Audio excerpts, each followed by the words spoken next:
दोस्तों, क्या आपने कभी सोचा है कि जीवन में अच्छाई और भलाई करने के बाद भी हमें कई बार दर्द और निराशा का सामना क्यों करना पड़ता है? क्यों ऐसा लगता है कि हमारी मेहनत और ईमानदारी का कोई मूल्य नहीं?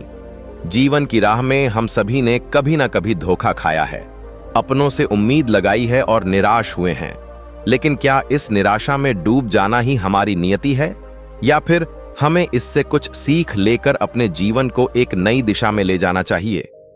आज मैं आपको एक ऐसी प्रेरणादायक कहानी सुनाने जा रहा हूं जो न सिर्फ आपके दिल को छू लेगी, बल्कि आपको यह भी सिखाएगी कि भलाई और कर्म के असली मायने क्या हैं।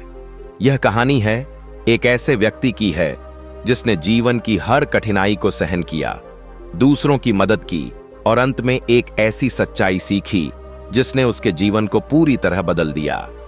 तो दोस्तों, अगर आप अपने जीवन में संघर्षों से जूझ रहे हैं, अगर आप यह समझना चाहते हैं कि भलाई और कर्म का सही अर्थ क्या है, तो यह कहानी आपके लिए है। इसे अंत तक सुने, क्योंकि हो सकता है कि यह कहानी आपके जीवन में भी एक नई रोशनी ला दे। तो चलिए दोस्तों, आज की बौद्ध कहानी को शुरू करते हैं। पर दोस्तों, वीडियो में आगे बढ़ने से पहले यदि आप भी भगवान गौतम बुद्ध के सच्चे भक्त हैं, तो इस वीडियो को लाइक करके कमेंट बॉक्स में नमो बुद्धाय जरूर लिख देना। और दोस्तों, यदि आपने अभी तक हमारे चैनल गायन थिंक्स पाई को सब्सक्राइब नहीं किया है, तो चैनल को भी सब्सक्राइब कर लेना, ताकि आने वाली वीडियो सबसे पहले आपको मिल पाए। तो चलिए आज की प्रेरणादायक बौद्ध कहानी को शुरू करते हैं। एक बहुत ही सुंदर और छोटा सा गांव था। उस गांव में राजेश नाम का एक युवक रहता था। उसका भरा पूरा परिवार था। उसके 2 बच्चे थे, उसकी पत्नी थी, लेकिन उसके माता पिता इस दुनिया से चल बसे थे। इसीलिए यह पूरे परिवार की जिम्मेदारी उसी के कंधों पर थी। बच्चे अपनी पढ़ाई करते थे और उसकी पत्नी अपने घर गृहस्थ के कामों के साथ गाय, भैंस, बकरी इत्यादि का दूध बेचकर अपना घर चलाती थी। और राजेश पहाड़ में पत्थर तोड़ने का काम करता था। पत्थर तोड़ना मेहनत भरा काम था। पूरे दिन काम करता तो रात को थक कर घर पर वापस लौटता। लेकिन इतनी मेहनत करने के बाद भी अगर राजेश को गांव का कोई भी आदमी मदद के लिए बुलाता, तो राजेश कभी भी मना नहीं करता था। उसके जीवन का एक ही सिद्धांत था, अगर मैं दूसरों की मदद करूंगा तो परमात्मा मेरा साथ देंगे, परमात्मा मेरे साथ कुछ बुरा नहीं होने देंगे। राजेश अपने इस सिद्धांत का पालन बहुत ही कड़ाई से करता था। वह इस सिद्धांत पर इतना विश्वास करता था कि अगर कोई बाहर का आदमी उससे मदद मांग ले, तो वह अपने घर का काम भी अधूरा छोड़कर उस आदमी की मदद करने के लिए पहुंच जाता था, जिसकी वजह से उसकी पत्नी बहुत परेशान रहती थी। वह अक्सर राजेश को समझाने की कोशिश करती थी कि सबसे पहले अपना काम करो, अपने परिवार को देखो। 2 बच्चे हैं हमारे, और फिर भी तुम दूसरों के काम करने में लगे रहते हो। अरे, अपने घर को तो संभालो। अपना घर संभल नहीं रहा और दूसरों की मदद करने चले हैं। और जब ऐसी बातें राजेश के कानों में पड़ती, तो उसके हृदय में कांटा चुभने लगता था और उन दोनों पति पत्नी में लड़ाई झगड़ा शुरू हो जाता था। अक्सर उनके इस झगड़े का यही सबसे बड़ा कारण होता था। लेकिन ना तो राजेश अपने आप को बदल पाया और ना ही उसकी पत्नी ने उसको समझाना कभी बंद किया। इसी वजह से आए दिन उनके घर में क्लैश होता रहता था। जहां तक उस गांव वालों की बात थी, तो वह राजेश के स्वभाव को जानते थे और वह जानबूझकर जो काम आसान भी होता था, जो उनके सामर्थ्य में भी होता था, उस काम के लिए भी वह राजेश को बुलाते थे, ताकि उन्हें कम मेहनत करनी पड़े। कहने का अर्थ यह है कि गांव वाले राजेश इस शिष्टाचार का फायदा उठाते थे, लाभ उठाते थे और सब पीछे से उसका मजाक उड़ाते थे, उसे बेवकूफ कहते थे। ऐसे ही एक दिन राजेश की पत्नी बहुत ज्यादा बीमार पड़ गई। राजेश से जो कुछ भी सेवा हो सकती थी, उसने वह सब अपनी पत्नी के लिए किया। उसने गांव के वैद्य को बुलाकर अपनी पत्नी की जांच करवाई, लेकिन यह रोग उस वैद्य की पकड़ के बाहर था। इसीलिए उस वैद्य ने कहा कि तुम अपनी पत्नी को नगर में जाकर किसी बड़े वैद्य को दे तो तुम्हारी पत्नी की जान बच सकती है। जल्द से जल्द नगर पहुंचने की व्यवस्था करो, नहीं तो तुम्हारी पत्नी के प्राण संकट में आ जाएंगे। यह सुनकर राजेश के पैरों तले जमीन निकल गई। उसने यह नहीं सोचा था कि उसकी पत्नी के प्राण संकट में है।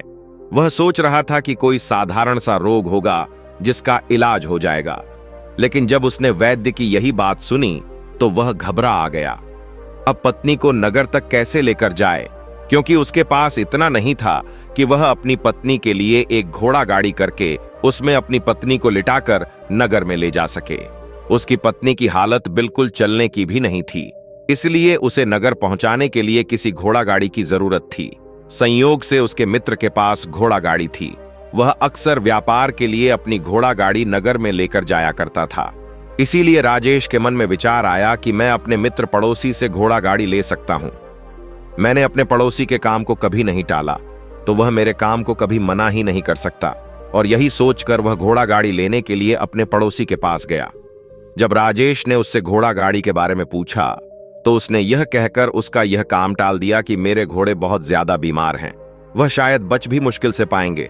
4 दिनों से वह कुछ नहीं खा रहा है, तो ऐसे में बेचारा घोड़ा गाड़ी लेकर कहां नगर तक पहुंच पाएगा। हाँ, अगर तुम कुछ धन की व्यवस्था कर सकते हो तो मैं अपने एक मित्र की घोड़ा गाड़ी तुम्हारे लिए मंगवा सकता हूं। यह सुनकर राजेश परेशान और चिंतित हो गया, क्योंकि उसके पास धन तो था ही नहीं। इसका मतलब उसकी पत्नी बड़े नगर में वैद्य के पास इलाज के लिए पहुंच ही नहीं पाएगी। उलझन भरे हुए विचार लिए जब राजेश वापस आ रहा था तो उसने एक दिल दहला देने वाला दृश्य देखा। उसने देखा कि घोड़ा बीमार था और कुछ खा भी नहीं रहा था। वहीं घोड़े को गांव का ही एक युवक अस्तबल से खोलकर बाहर ला रहा था और गाड़ी में उसको जोत रहा था। यह देखकर पहले तो राजेश को कुछ समझ में नहीं आया। उसके बाद जब राजेश ने उस युवक से पूछा तो उसने बताया कि घोड़ा गाड़ी उसे किराए पर दी गई है। यह सुनकर राजेश का दिल टूट गया। उसने कभी सपने में भी नहीं सोचा कि उसका सबसे अच्छा मित्र ऐसा कुछ करेगा। फिर राजेश दुखी मन से घर लौट जाता है और गांव के ही एक सेठ के पास जाकर कुछ धन उधार लेकर घोड़ा गाड़ी मंगवा लेता है, जिसके बाद वह अपनी पत्नी को वैद्य के पास नगर में ले जाता है। जब उसकी पत्नी का इलाज चल रहा था तो राजेश यही सोच रहा था कि एक वह दिन था जब मैं अपने पड़ोसी के पास उसके लिए बैठा रहता था, उसकी देखरेख की थी, उसकी सेवा की थी। इतने दिनों तक मैं अपने पड़ोसी की देखरेख किया। कैसा दुर्भाग्य है, जिसके लिए मैंने इतना कुछ किया उसने एक घोड़ा गाड़ी देने से मुझे मना कर दिया, और वह भी तब जब मेरी पत्नी जिंदगी और मौत के साथ खेल रही थी। कुछ देर बाद वैद्य बाहर आकर राजीव को एक बहुत बुरी खबर देता है। वैद्य राजेश को बताते हैं कि उसकी पत्नी को एक ऐसा रोग हो चुका है और जिसका कोई भी इलाज नहीं है। उसके पास कुछ समय ही शेष बचा है। यह सुनकर राजेश दुखी होकर वहीं जमीन पर बैठ गया। उसकी पूरी दुनिया उजड़ने व थी और उसे कोई रास्ता नजर नहीं आ रहा था। कुछ समय बाद उसकी पत्नी चल बसी और अब दोनों बच्चों की जिम्मेदारी उसके कंधों पर आ गई थी। लेकिन यहां पर राजेश के सारे सिद्धांत टूट चुके थे, उसके सारे भ्रम खत्म हो चुके थे। अब उसके दिमाग में एक ही बात थी कि अच्छा कर्म करने से परमात्मा साथ नहीं देता, बल्कि बुरे लोग फलते फूलते हैं, और इस बात का मैं सबसे बड़ा गवाह हूं। यह विचार अक्सर उसके दिमाग में चलते रहते थे और इसी वजह से उसका मन धीरे धीरे सन्यासी हो गया। वह देश दुनिया से दूर हट गया और एक दिन ऐसा भी आया जब वह अपने बच्चों को अपने रिश्तेदारों के पास छोड़कर इस देश दुनिया को त्याग कर एक सन्यासी बनने के लिए घर से निकल पड़ा। उसने गांव में किसी को कुछ नहीं बताया। किसी को नहीं पता था कि राजेश अचानक कहां गायब हो गया। सन्यासी की दीक्षा लेने के लिए वह एक महात्मा के पास पहुंचता है। महात्मा उस समय ध्यान में बैठे हुए थे। ध्यान से बाहर आने के बाद वह बड़े ध्यान से राजेश के चेहरे को देखते हैं और उससे सन्यासी बनने का कारण पूछते हैं। इस पर राजेश उन्हें अपनी पूरी आपबीती सुना देता है और कहता है, हे गुरुदेव, इस दुनिया से मुझे कुछ भी हासिल नहीं हुआ। मेरा मन इस दुनिया से विरक्त हो चुका है। जब अपने दोस्तों ने ही मेरा साथ नहीं दिया तो इस दुनिया में रहने का क्या मतलब है, और इसी वजह से मैं सन्यासी बनना चाहता हूं। यह सुनने के बाद महात्मा ने उपदेश देना शुरू किया। उन्होंने कहा, हे वत्स, याद रखना, जीवन से विरक्त होकर सन्यासी बनना तुम्हें परम सुख तक कभी नहीं पहुंचा सकता, परमानंद तक कभी नहीं पहुंचा सकता।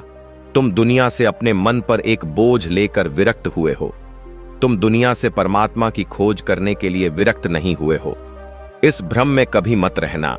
तुम संसार से विरक्त हुए हो क्योंकि संसार ने तुम्हें धोखा दिया है, ऐसा तुम्हें लगता है। इसीलिए तुम परमात्मा पर कभी विश्वास नहीं कर पाओगे और ना ही उन पर अपनी पूर्ण आस्था बना पाओगे। इसीलिए सन्यासी होने का भी तुम पूरा लाभ कभी नहीं उठा पाओगे। सन्यासी होने का लाभ तब मिलता है जब हमारी प्रभु में, परमेश्वर परमात्मा में पूर्ण आस्था बन जाती है। मैं तुमसे पूछता हूं, क्या तुम्हारी आस्था परमात्मा में है? यह सुनकर राजेश कहता है, हे गुरुदेव, मैं तो दुनिया देखकर आया हूं कि जो बुरे कर्म करता है वह फलता फूल है और जो अच्छा काम करता है उसे कुछ भी नहीं देता। परमात्मा उसे दुख ही दुख देता है। इसीलिए मैं परमात्मा पर अपनी पूर्ण आस्था कैसे बना सकता हूं? यह सुनकर महात्मा ने कहा कि यही तो मैं तुम्हें समझाना चाहता हूं कि तुम पूरी ऊर्जा अपनी सन्यासी जीवन में लगाओ और उसके बाद भी तुम्हें फल प्राप्त ना हो तो तुम्हें कैसा लगेगा? इसीलिए किसी की भी मदद करने के लिए मैं 5 सिद्धांत तुम्हें बताता हूं।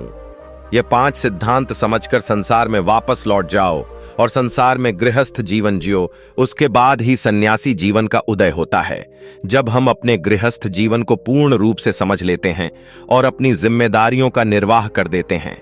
यह कहकर महात्मा ने कहना शुरू किया, हे वत्स, जब भी तुम किसी की सहायता करते हो, किसी की मदद करते हो, तो उसमें सबसे पहली बात, सबसे पहला सिद्धांत जो ध्यान में रखने का होता है वह होता है कि किसी की मदद करते वक्त, किसी की सहायता करते वक्त कभी भी उससे उम्मीद मत रखना।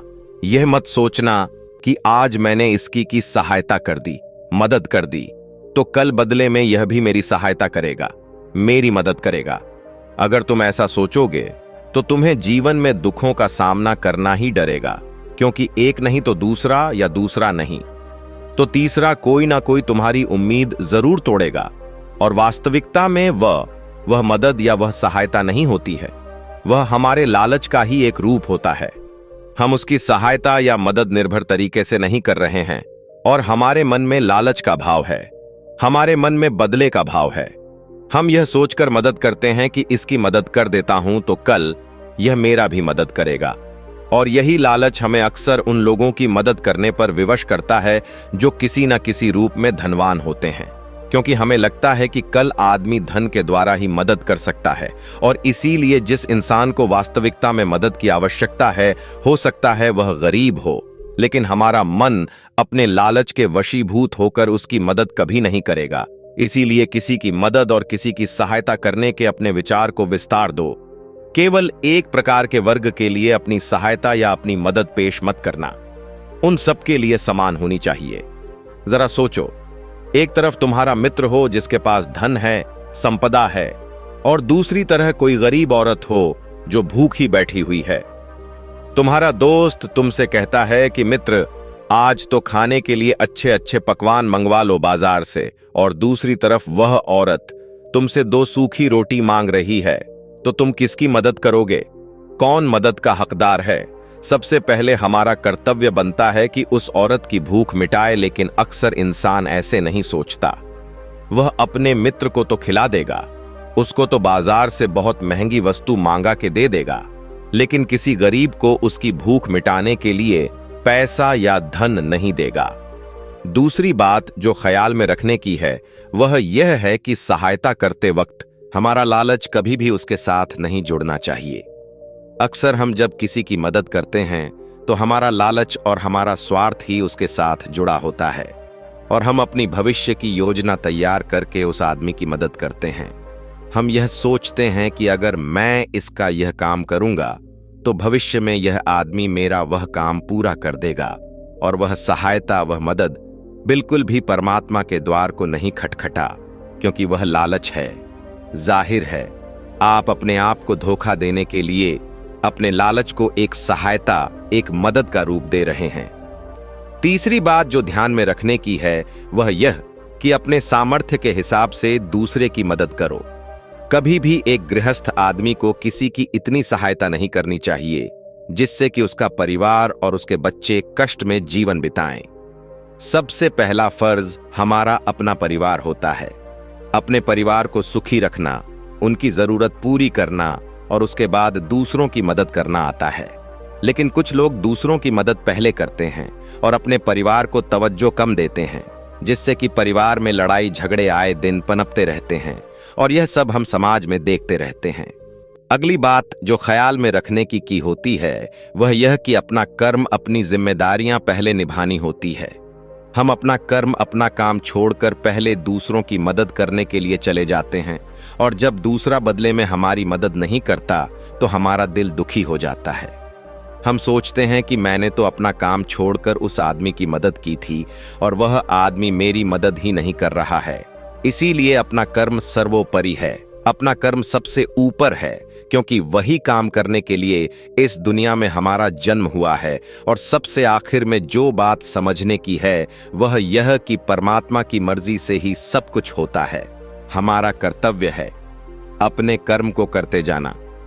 करनी धरनी तो ऊपर वाले के हाथ में है, इसीलिए जो कुछ भी होता है सब ऊपर वाले पर छोड़ दो। अगर तुम्हें कोई धोखा भी देता है तो यह समझ के चलो कि वह सब ऊपर वाले की करनी होती है। आप तो एक माध्यम हो, करवाने वाला तो वो है, उसके सामने किसकी मर्जी चली है। आज तक जब यह आस्था या विश्वास हमारे मन में पनपने लगता है तो हमारी सारी शिकायतें दूर हो जाती हैं, क्योंकि इस दुनिया में जो भी होता है अच्छे के लिए होता है, जो भी हो रहा है अच्छे के लिए हो रहा है और जो भी होगा अच्छा ही होगा। चाहे हमारी बुद्धि आज वर्तमान में इस सिद्धांत को ना समझ पाए, लेकिन जीवन में कभी ना कभी किसी ना किसी मोड़ पर आपको जरूर यह एहसास होगा कि जो हुआ था अच्छे के लिए ही हुआ था। इसीलिए सारी शिकायतें दूर कर दो और बस अपना कर्म करते जाओ। अपने गृहस्थ जीवन को पूर्ण रूप से जियो और उसके बाद ही सन्यासी जीवन की नींव होती है। इसके बाद महात्मा ने राजेश को कहा, हे वत्स, वापस अपने गांव लौट जाओ, अपने बच्चों को वापस लेकर आओ, उनका अच्छे से पालन पोषण करो। यह सुनकर राजेश अपने बच्चों के साथ अपने गांव में वापस लौट आया। गांव में किसी को खबर नहीं थी कि राजेश पर गया हुआ था और वह क्या ज्ञान लेकर वह लौटा है। लेकिन अगले दिन सुबह सुबह गांव वालों ने राजेश के चेहरे पर एक अलग ही चमक, एक अलग ही आभा पाई। गौतम बुद्ध कहते हैं, अगर अकेलापन है तो उसे एक वरदान समझो, क्योंकि परमात्मा ने तुम्हें खुद में सुधार लाने का थोड़ा अधिक समय दे दिया है। दोस्तों, आशा है कि आपको वीडियो पसंद आया होगा और नीचे कमेंट में जरूर बताइए। और भी ऐसी वीडियो देखने के लिए अभी चैनल को सब्सक्राइब करें।